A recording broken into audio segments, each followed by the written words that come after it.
حسین جو کچھ ہے نا وہ فیض فاطمہ ہے، یہ آپ محسوس کیجئے گا، اس کو سمجھیے گا۔ شب عاشور امام حسین علیہ السلام نے خطبہ دیا ہے، جب اس خطبے میں ایک خطبہ تو کئی مرتبہ آپ نے ممبروں سے بھی سنا ہے، ہم نے بھی پڑھا ہے، لیکن کبھی آپ کسی ایک زاویے کی طرف متوجہ ہوتے ہیں جو خاص وہاں سے ایسا لگتا ہے کہ کچھ روشن ہوئی بات، کوئی عطا ہوا، کچھ سلسلہ اللہ کی جانب سے۔ امام حسین علیہ السلام اپنے فضائل پڑھ رہے ہیں شب عاشور، حجت تمام کر رہے ہیں، اور فضائل پڑھتے آخر میں امام نے فرمایا کہ یاد رکھو امی خیر منی، جو کچھ بھی حسین ہے، جو کچھ تم سمجھتے ہو حسین کو، امی خیر منی، میری ماں مجھ سے بہتر ہے۔ حسین سیدہ شباب اہل الجنہ، سبط رسول، ہاں میں نے عرض کیا جس نے پہلے دن عرش کے مجرم کو معاف کیا ہے دنیا میں آتے ہوئے، آخری دن فرش کے مجرم کو معاف کیا، وہ اختیار امام حسین کا، فرمایا میں جو کچھ بھی ہوں میری ماں مجھ سے افضل ہے۔ اب عبداللہ حسین السلام کا یہ فقرہ تاریخ میں ہے کہ میری تربیت جس گود میں ہوئی وہ گود مجھے اجازت نہیں دیتی کہ یزید جیسے کی بیعت کی جائے۔ ہاں یعنی جو کچھ امام حسین علیہ السلام ہے وہ سب انہوں نے گویا فضیلتوں کا رخ موڑ دیا فاطمہ زہرا سلام اللہ علیہا کی طرف۔ میری والدہ کو پہچانو، ہائے کیوں ہے یہ؟ حسین کے پاس مومن بھی آتے ہیں، غیر مومن بھی آتے ہیں، سیدہ کے غم میں فقط مومن روتا ہے، یاد رکھیے گا۔ ہاں اس لیے امام حسین متوجہ کرنا چاہتے ہیں، صحیح ہدایت تک پہنچنا چاہتے ہو مجھ تک فقط رکو نہیں، آؤ میری ماں فاطمہ زہرا سلام اللہ علیہا کے در پر، ہدایت کی تکمیل یہاں پر ہے۔ ایک شاعر ہیں جنہوں نے سنسکرت لینگویج میں امام حسین علیہ السلام کو خراج عقیدت پیش کیا، تو اس میں اس طرح سے، چونکہ سنسکرت ہے یہ ہندی کے الفاظ اس میں، کہ تنویر سے مکھری ہوئی تطہیر کی جے ہو، جے ہو یہ زندہ باد، کیوں؟ تنویر سے مکھری ہوئی تطہیر کی جے ہو۔ اب جانتے دھنیہ واد کا مطلب شکریہ، ہو سکتا ہے آپ کو عجیب محسوس ہو اس مصرے میں، لیکن یہ سنسکرت ہے اور اس کانٹیکس میں اس کو سنیے گا کہ تنویر سے مکھری ہوئی تطہیر کی جے ہو، زہرا کا دھنیہ واد ہو شبیر کی جے ہو۔ ہاں زہرا کا شکریہ، سبحان اللہ، شبیر کی جے ہو۔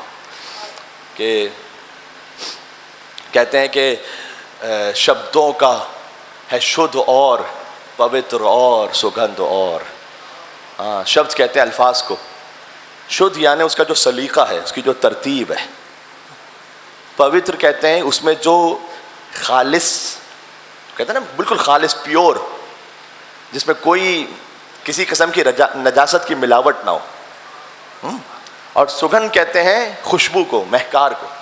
تو شبدوں کا کن الفاظ میں یہ طاقت ہے؟ شبدوں کا ہے شدھ اور پوتر اور سگندھ اور، اے آیہ تطہیر تیری تفسیر کی جائے ہو۔ آیہ تطہیر پر انما یرید اللہ لیذھب عنکم الرجس اہل البیت ویطہرکم تطہیرا۔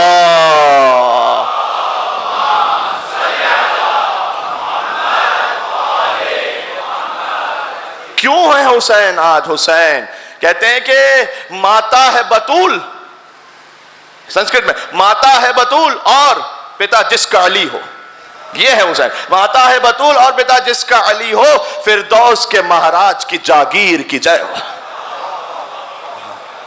ابا عبداللہ الحسین، تو مولا فرماتے ہیں کہ امی خیر منی، میری ماں مجھ سے بہتر ہے۔ یہ شب عاشور امام حسین علیہ السلام نے ارشاد فرمایا، اس پیغام کو بھی ذہن میں رکھیے۔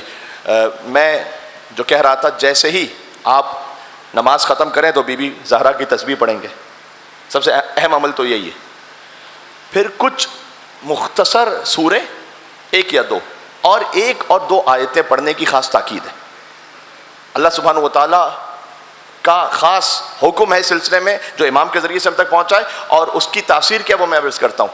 سورہ الحمد، نماز کے بعد بھی سورہ الحمد، سورہ الحمد، پھر آیت الکرسی، آیت الکرسی وہو العلی العظیم تک کافی ہے۔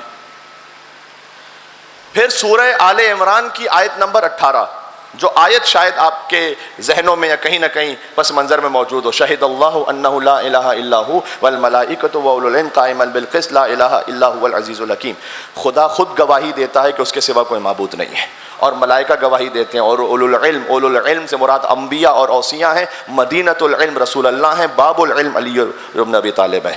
تو اولو العلم گواہی دیتے ہیں کہ اللہ کے سوا کوئی معبود نہیں، لا الہ الا هو العزیز الحکیم، اللہ کے سوا کوئی معبود نہیں۔ پھر سے یہ اعلان کیا گیا۔ اس آیت میں کیا کچھ عرفانی نکات ہے، لیکن اس وقت تو اب وقت نہیں کہ میں تفصیل میں جاؤں۔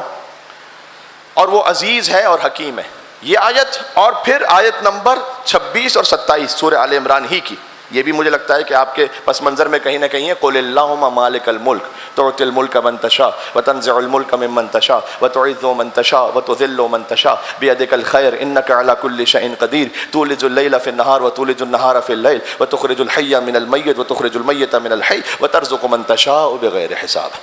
یہ آیت کہ اے رسول آپ کہہ دیجئے کہ اللہ ہے مالک الملک، سب کچھ اس کے اختیار میں، تؤتی الملک من تشاء، جیسے چاہے ملک دے دے، وتنزع الملک ممن تشاء، جیسے چاہے ملک لے لے۔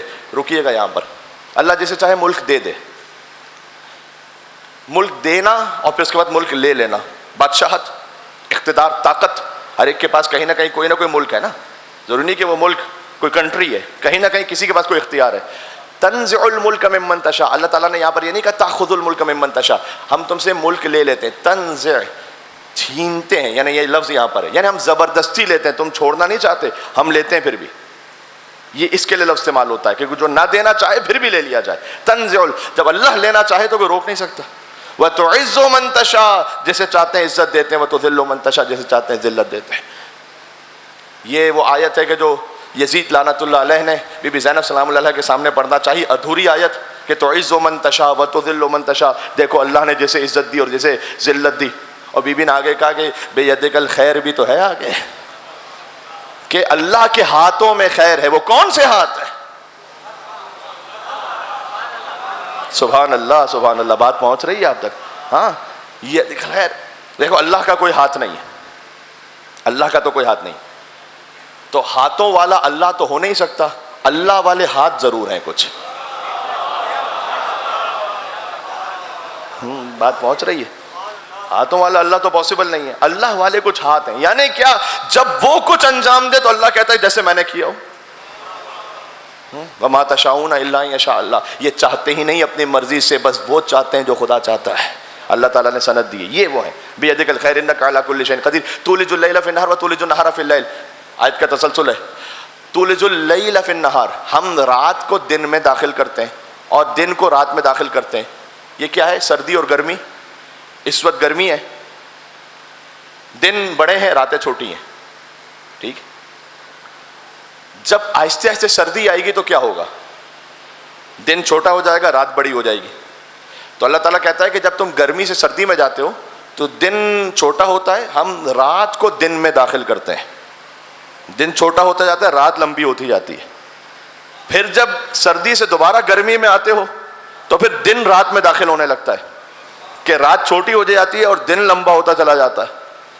تو ہم یہ سائیکل چلاتے ہیں، تولج اللیل فی النہار وتولج النہار فی اللیل وتخرج الحی من المیت وتخرج المیت من الحی۔ ہم مردہ سے زندہ نکالتے ہیں، زندے سے مردہ نکالتے ہیں۔ اس کی سادہ تفسیر کیا ہے؟ سادہ تفسیر یہ ہے کہ کبھی زندہ سے مردہ، ایک ماں ہے اس کے یہاں ولادت ہوئی لیکن بچہ اسٹل برتھ تھا، تو زندہ ہے نا ماں، اس سے مردہ نکلا۔ اور کبھی برعکس بھی ہوتا ہے کہ بچہ زندہ رہ جائے اور ماں مر جائے، مردہ سے زندہ۔ اس کی ایک اور تفسیر بھی ہے حدیث کے مطابق جو گہری تفسیر ہے، ہم کافر سے مومن نکالتے ہیں، مومن سے کافر نکالتے ہیں۔ ہم نکالتے ہیں، اللہ تعالیٰ نے قرآن میں کہا ہے۔ سادہ مثال ہے، نوح علیہ السلام کا بیٹا، پڑھ چکا ہوں میں، مومن نہیں، اولو العزم نبی سے کافر آ گیا، اس لیے کہ ہر ایک انسان کا اپنا پرسنل انڈیویجول اختیار بھی ہے۔ اللہ تعالیٰ نے کسی کو جبر نہیں، نبی کا بیٹا ہے تب بھی کافر ہو گیا تو ہو گیا۔ دوسری کیا مثال دوں میں، اگر آپ محسوس کر پائیں تو، مولا علی کے قریبی ترین صحابیوں میں سے ہیں محمد ابن ابی بکر۔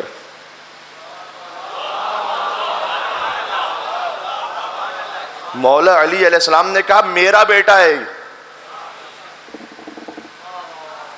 میں تمام مسلمانوں سے دس بستہ یہ کہوں گا کہ آپ نے خال المومنین بنا دیا کسی کو، مومنین کا ماموں، ٹھیک ہے آپ کی مرضی ہے، جیسے جو جو چاہے آپ کا اس نے کرشمہ ساز کرے، مرضی آپ کی. اصل خال المومنین کا حق تو بنتا ہے محمد ابن ابی بکر کا، حضرت عائشہ کے بھائی ہیں.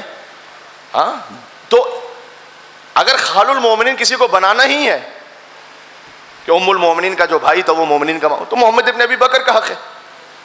آ جائیے تحقیق کرتے ہیں، مل کر لعنت بھیجتے ہیں محمد ابن ابی بکر کے قاتل پر.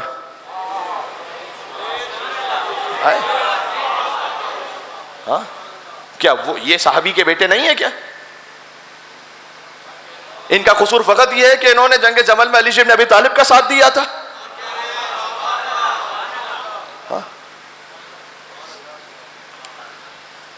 ہے آج جو عنوان قلم دان سے نکلا، اب تک نہیں تاریخ کے وجدان سے نکلا.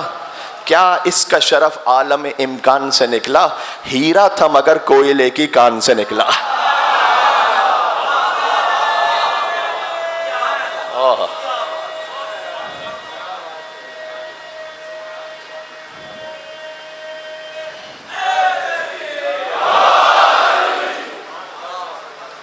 ہیرا تھا مگر کوئلے کی کان سے نکلا. یہ اس پہ شرف ہو گیا اللہ کے ولی کا، وہ ابن ابی بکر ہے، بیٹا ہے علی کا. حضرت ابو بکر کے بیٹے کو مولا علیہ السلام نے کہا میرا بیٹا ہے. اس سے یہ بھی سمجھ میں آتا ہے، دیکھیں ہمارے جو سٹینڈنگ ہے، اس سٹینڈ سے ہمارا، اس میں ہمیں کسی قسم کی کوئی ذاتی اناد ہے ہی نہیں. یا آپ الزام لگاتے ہیں یہ تو آپ کو ذاتی بغض ہے کچھ لوگوں سے. اگر ذاتی بغض ہوتا تو محمد ابن بکر ہماری آنکھوں کے نور ہے، ہمارے سر کا تاج ہے. اس میں ذاتی بغض کہاں سے آ گیا؟ ہماری تو ایک ہی پہچان ہے کہ جو اس طرف ہے یا اس طرف ہے، علی کی طرف ہے، کوئی بھی ہے، پھر وہ کوئی بھی ہے. وہ یہ بھی کہ ہم نے خود سے بنایا ہوا ہے. موضوع مکمل ہو رہا ہے اہل بیت النبوہ. کیا ہم نے خود سے بنایا ہوا؟ یہ خود سے بنائے نہیں. رسول اللہ نے کہا تھا اے عمار میرے بات تم دیکھو کہ اگر سارے انسان ایک وادی میں وَسَلَكَ عَلِيٌّ وَادِيًا آخر، اور علی بن ابی طالب ایک اور وادی میں جا رہے ہیں، تو سب کو چھوڑ دینا، علی کو نہ چھوڑنا. اس لیے کہ حضور نے وجہ بتائی، اس لیے کہ علی تمہیں گمراہی کی طرف جانے نہیں دیں گے، ہدایت سے نکلنے نہیں دیں گے.